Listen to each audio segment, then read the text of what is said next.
السلام عليكم أعزائي الطلبة، أهلا وسهلا بكم في سلسلة محاضرات علم الوراثة. محاضرتنا لهذا اليوم بعنوان Epigenetics. أقدمها لكم أنا شيرين حامد من قسم التحليلات المرضية. أهلا وسهلا بكم. Histone modifications. Epigenetic changes can also occur through modification of histone proteins. In eukaryotic cells, DNA is complex to histone proteins in the form of nucleosomes, which are the basic repeating units of chromatin structure. Modifications of histones include the addition of phosphate, methyl groups, acetyl groups, ubiquitin. These types of modifications have been called epigenetic marks. بالمحاضرة السابقة اتكلمنا عن الإبيجينيتك، وهي التغيرات التي تحدث في التركيب الكيميائي لبعض المواقع في شريط ال DNA. هذه التغيرات لا تتضمن تغيير في تسلسل المادة النووية أو تغيير في القواعد، وإنما تغير بسيط في يعني بعض الخواص الكيميائية، وبالتالي يثبط أو يزيد من عملية الجين ترانسكريبشن، يعني يزيد أو يقلل من عملية التعبير الجيني. وقلنا التعبير الجيني هو عملية تضاعف ال DNA واستنساخه ومن ثم ترجمته إلى بروتين. هذه العملية تحكمها الكثير من العوامل. واحدة من هذه العوامل اللي تكلمنا عليها بالمحاضرة السابقة هي ال DNA methylation. اليوم راح نستكمل ما بدأنا به، وأحد هاي العوامل أيضا اللي تأثر على التعبير الجيني هو الهستون موديفيكيشن، التحورات التي تحدث في بروتين الهستون اللي يربط شريط ال DNA، ويكون بعض الأجزاء من شريط ال DNA تكون ملتفة حوله، وهذا التركيب يعني شريط ال DNA مع الهستون يكون لي وحدة النيوكليوسوم. التحورات اللي تحدث ببروتين الهستون تتضمن إما إضافة الفوسفات، مجموعة فوسفات، أو مجموعة مثيل، أو مجموعة أسيتايل، أو بروتين اسمه اليوبيكويتين. ممكن هذه تضاف إلى الهستونات أو تزال من عندها. فأيضا راح نشوف احنا تأثير إضافتها أو إزالتها شنو اللي راح يأثر على التعبير الجيني. طبعا أيضا هذه الموديفيكيشن يستخدموها بالتقنيات الجزيئية كنوع من الماركرات اللي أقدر أني مثلا أعرف بيها هذا الجين، أو هذا مثلا خلل معين، أو مثلا صفة وراثية معينة أقدر أستدل عليها من التحورات اللي موجودة. هذا الشكل يوضح لي تركيب الهستون. الهستون هو بروتين مثل الكرة، تلتف عليه خيوط الكروماتين ويكون لي وحدة النيوكليوسوم. طبعا هو بروتين وبه أجزاء قابل أنه يضاف إلها. طبعا البروتين يتكون أيضا من أحماض أمينية مثل ما تعرفون، فقابل أنه يستقبل مجموعات كيميائية مثل المثيل، مثل الأستيل، يعني حسب نوع الإضافة اللي راح تنضاف أو حسب التحور اللي ممكن يشوفه. أيضا بالصورة اللي على اليمين راح تشوفون أنه المواقع اللي تحدث بها عمليات الإضافة ضمن أي جزء أو ضمن أي أحماض أمينية. هذا الهستون يتكون من 8 جزيئات صغيرة. الهستون الواحد يتكون من 8 جزيئات صغيرة يسميها الهستون أوكتامير. طبعا وكل جزء له تسمية خاصة به. أكو ال H2A، ال H2B، ال H3، H4 وهكذا. Many of these modifications take place in the positively charged tails of histone proteins, which interact with the DNA and affect chromatin structure.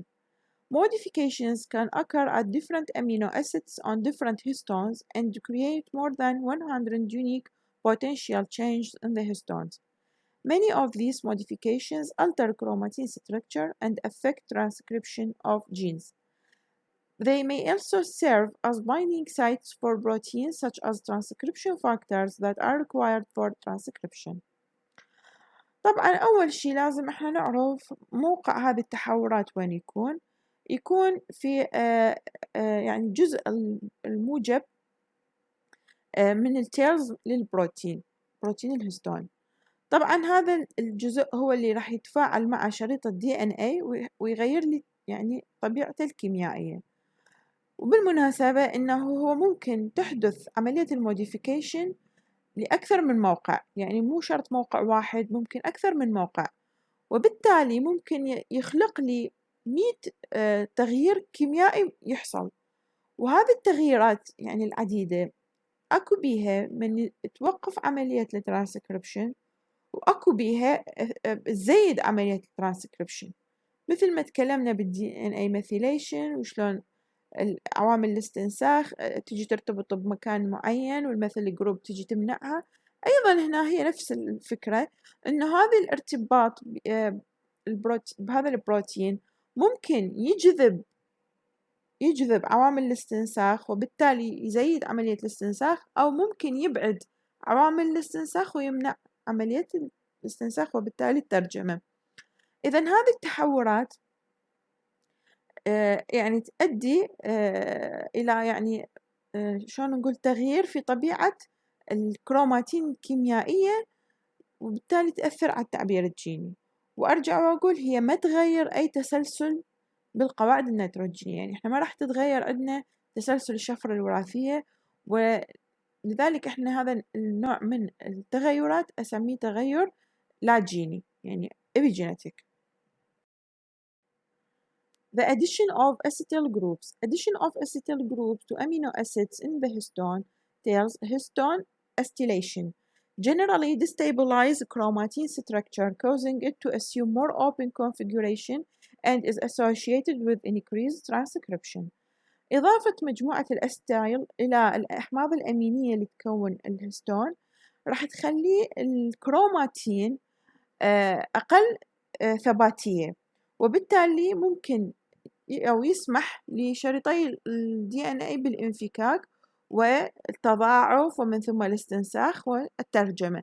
إذا إضافة الأستايل جروب هي عملية زيادة بالتعبير الجيني إذا أنا لما أسوي استيليشن للهستونات دا أخلي الكروماتين يصير سهل إنه يفك ارتباطه بالهستون، وبالتالي يبدي يكون أكثر حرية بعملية تكوين يعني بعملية التضاعف وعملية الاستنساخ ومن ثم الترجمة. إذا إضافة الأستيل جروب هي تزيد التعبير الجيني. The addition of methyl groups. Addition of methyl groups to histone methylation also alters chromatin structure, but the effect varies depending on the specific amino acid that is methylated. Some types of histone methylation are associated with increased transcription, and other types are associated with decreased transcription. إضافة مجموعة المثل إلى الهستونات أسميها الهستون ميثيليشن. أيضا هي راح تغير لي من التركيب الكيميائي للكروماتين وترتبط بالأحماض الأمينية المكونة للهستونات، لكن حسب نوع الحامض الأميني حسب موقعه بالهستون هو اللي يحدد لي هل هو راح يزيد التعبير أو يقلله. يعني مو كافي ارتباط الحامض الميثيل جروب بالحامض الأميني حتى يثبطه أو يزيده، لا، أكو أحماض أمينية معينة هي اللي تزيد التعبير الجيني إذا ارتبط بها الميثيل جروب، وأكو العكس، وموقعها أيضا يختلف. يعني يجوز هذا الحامض الأميني بجزء معين من هستون معين يزيد الاستنساخ، لكن بجزء آخر بمكان آخر يثبط الاستنساخ، وراح نشوف بعض الأمثلة.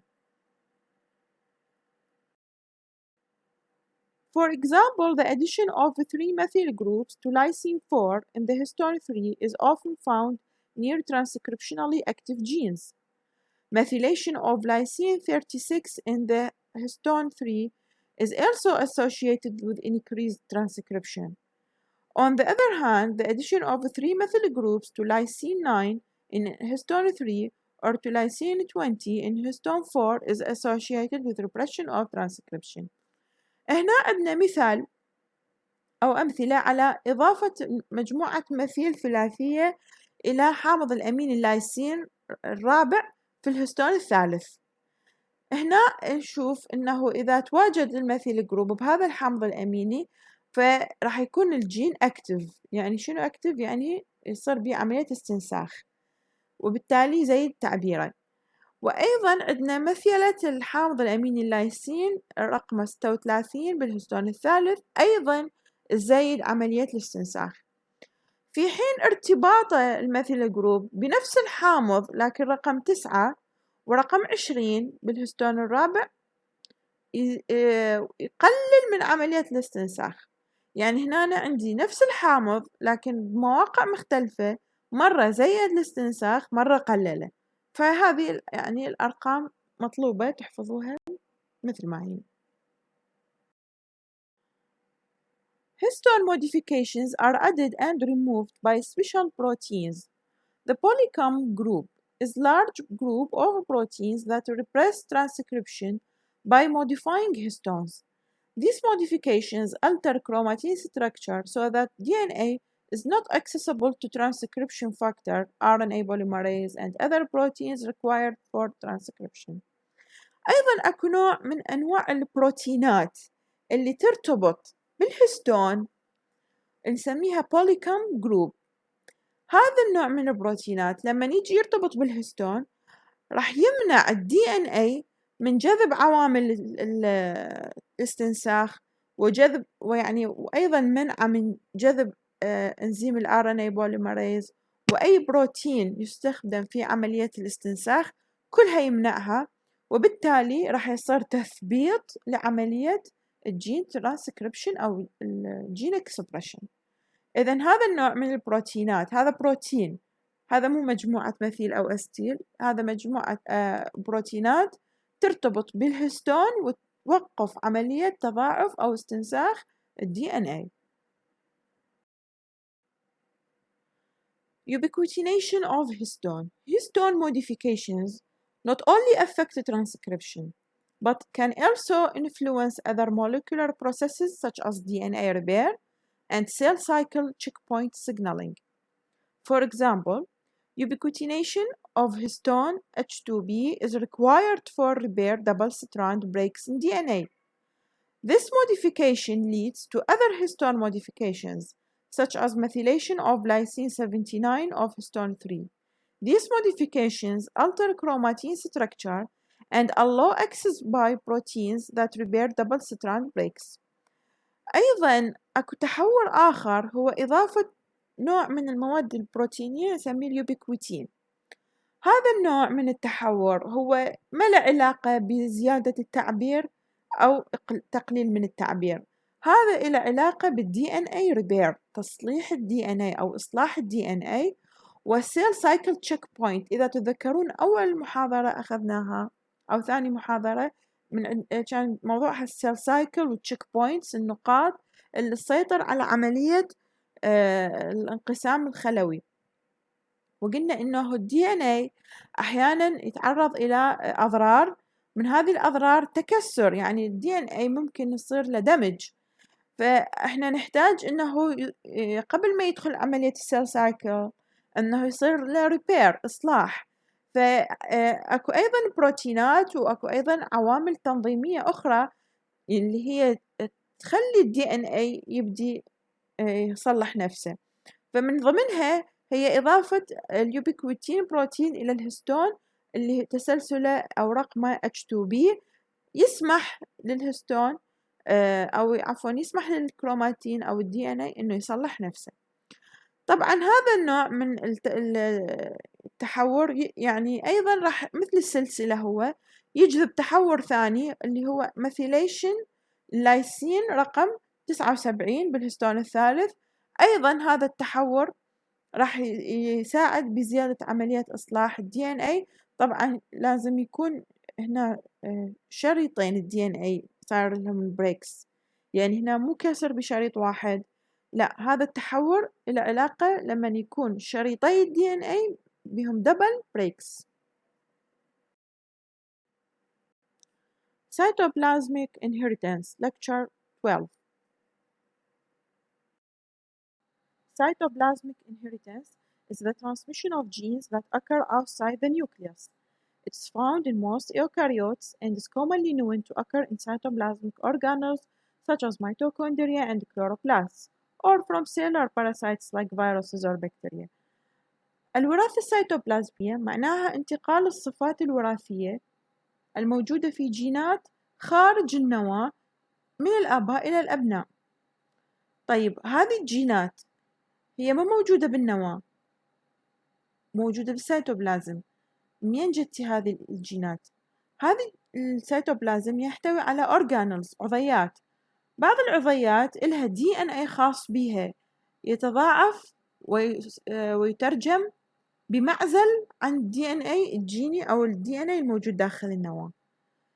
طيب مثل شنو هذه العضيات؟ عندنا إحنا بالحيوانات الميتوكوندريا تحتوي على DNA خاص بها ويتضاعف بشكل مستقل بمعزل عن DNA الموجود بالنواة. بالنباتات الميتوكوندريا والكلوروبلاست أيضا تحتوي على DNA خاص بها وتتضاعف بشكل مستقل عن النواة. طبعا هنا هذا النوع من التضاعف يكون حسب حاجة الخلية، يعني أكو بعض الخلايا تحتاج طاقة بشكل أكبر، أو بعض النباتات تنتج غذاء بشكل أكبر. فإذا هنا كان يعني بسبب وظيفة هذه الخلايا أدت إلى زيادة فعالية هذه العضيات. طبعا الاستجابة هذه كانت عن طريق DNA الخاص بها. ممكن أيضا أن نلقى بعض الجينات بالسيتوبلازم بسبب وجود إصابة فيروسية أو إصابة بكتيرية. أيضا هذا النوع ممكن أستفاد من عنده في تشخيص بعض الكيسات اللي هي تكون الإصابة يعني تفشل بالوصول إلى النواة، لكن ممكن ألقاها بالسيتوبلازم. Mitochondria and chloroplast DNA. Mitochondria are organelles which function to transform energy as a result of cellular respiration. Chloroplasts are organelles which function to produce sugar via photosynthesis in plants and algae. The genes located in mitochondria and chloroplasts are very important for proper cellular function. The mitochondrial DNA and other extranuclear types of DNA replicate independently of the DNA located in the nucleus, which is typically arranged in chromosomes that only replicate one time preceding cellular division. DNA الخاص بالميتوكوندريا والكلوروبلاست قلنا إنه هذا النوع من DNA يتضاعف بصورة مستقلة. طيب احنا قلنا ايضا انه بسبب فعالية الخلية الخاصة هي اللي تحفزها هذه او تحفز هذه الاورجانلز على التضاعف. طيب شنو وظائف هذه الاورجانلز؟ الميتوكوندريا هي وظيفتها انتاج الطاقة الناتجة عن التنفس الخلوي، والكلوروبلاست وظيفتها صنع الجلوكوز الناتج عن البناء الضوئي بالنباتات والطحالب.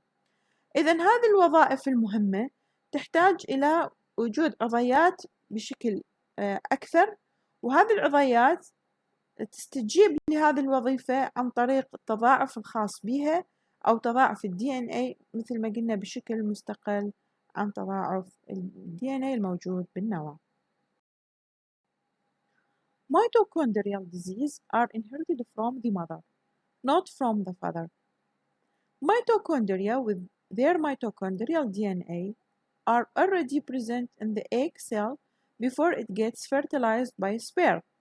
In many cases of fertilization, the head of the sperm enters the egg cell, leaving its middle part with its mitochondria behind. The mitochondrial DNA of the sperm often remains outside the zygote and gets excluded from inheritance. طبعا وراثة ال DNA الميتوكوندريا يكون من الأم فقط. ليش من الأم فقط؟ لأنه الإيج اللي تكون تحوي على نواة وتكون تحوي على سيتوبلازم، بينما السبيرم لما تحدث عملية الفرتلايزيشن هو يبدي يفقد كل أجزاءه قبل أن يدخل إلى الزيغوت، وبالتالي اللي راح يدخل إلى داخل الزيغوت هو فقط المادة الوراثية من الأب، أما المحتويات الأخرى كلها راح يصير لها excluded ومن ضمنها الميتوكوندريا. لذلك الشخص لما نجي نسوي تحليل جيني أو تحليل DNA راح نلقى أنه ال DNA الخاص بالميتوكوندريا يكون فقط من الأم فقط، يعني ال DNA مالته هو يشبه ال DNA مالت الأم، ما بي أي جزء يشبه DNA الميتوكوندريا للأب. لذلك أكو إحنا مثل عندنا نقول ثلثين الولد على الخال، لأنه شنو السبب؟ أكو جينات بالسيتوبلازم، قلنا هذه الجينات تورث من الأم، فالصفات الأم راح تكون تبرز في بعض الأشخاص بشكل أكبر من صفات الأب، لذلك يكون الشبه أكثر، أو يعني نسبة كبيرة بسبب وجود هذا الجين بالسيتوبلازم. هذا الشكل يوضح لي أنه شلون الفيميل جاميت والميل جاميت. الفيميل جاميت راح تحتفظ بكل مكوناتها من النواة والسيتوبلازم والعضيات، بينما الجاميت اللي جاي من الأب لا، فقط المادة الوراثية والباقي يصير له كله excluded. فالفرد الناتج راح يحمل جين موجود داخل الميتوكوندريا خاصة من الأم، بينما الجين الأساسي أو الجين الرئيسي لا، يكون حاوي على الصفات الوراثية من الأب والأم. Viral and bacterial genomes. Extranuclear transmission of viral genomes in bacteria is also possible. An example of viral genome transmission is parental transmission. This occurs from mother to fetus during parental period, which begins before birth and ends about 1 month after birth. During this time, viral material may be passed from mother to child in the bloodstream or breast milk. This is of particular concern with mothers carrying HIV or hepatitis C viruses. Symbiotic cytoplasmic bacteria are also inherited in organisms such as insects and protists. طبعا الإصابات الفيروسية والإصابات البكتيرية ممكن أن تنتقل من الآباء إلى الأبناء. المثال الحي على ذلك هي الأم ونقلها للفيروس للطفل أثناء عملية الحمل والولادة وما بعد ذلك الرضاعة. هذه كلها ممكن يستغلها الفيروس ويكون متخفي أو حتى يكون يعني واضح الإصابة للأم، ومع ذلك ممكن أنه ينتقل إلى الطفل. أكثر الأمهات اللي ينقلون الأمراض الأطفال هم الأمهات المصابين بمرض العوز المناعي والتهاب الكبد الفيروسي نوع سي. أيضا بعض الأنواع DNA اللي تنتقل أو يعني موجودة البكتيرية واللي تنتقل بالأحياء هي الأنواع اللي تصيب بعض الحشرات وبعض الأنواع الوحيدة الخلية، الكائنات وحيدة الخلية. هنا إمكانية انتقال الجينوم البكتيري بها يكون عالي أكثر مما شوية بالإنسان، لأن عادة الإنسان العلاجات اللي يأخذها ضد البكتيريا تحطم جدار الخلية وممكن تؤدي إلى يعني تقسم أو تقطيع DNA اللي موجود داخل البكتيريا. لكن بالحشرات ببعض الكائنات وحيدة الخلية ممكن أنه DNA يبقى محافظ وينتقل من الآباء إلى الأبناء. إن شاء الله تكونوا استفادتوا من هذه المحاضرة، وإذا عندكم أي سؤال أو استفسار ممكن تتركوه بالتعليقات. أشوفكم إن شاء الله على خير. دمتم بألف سلامة.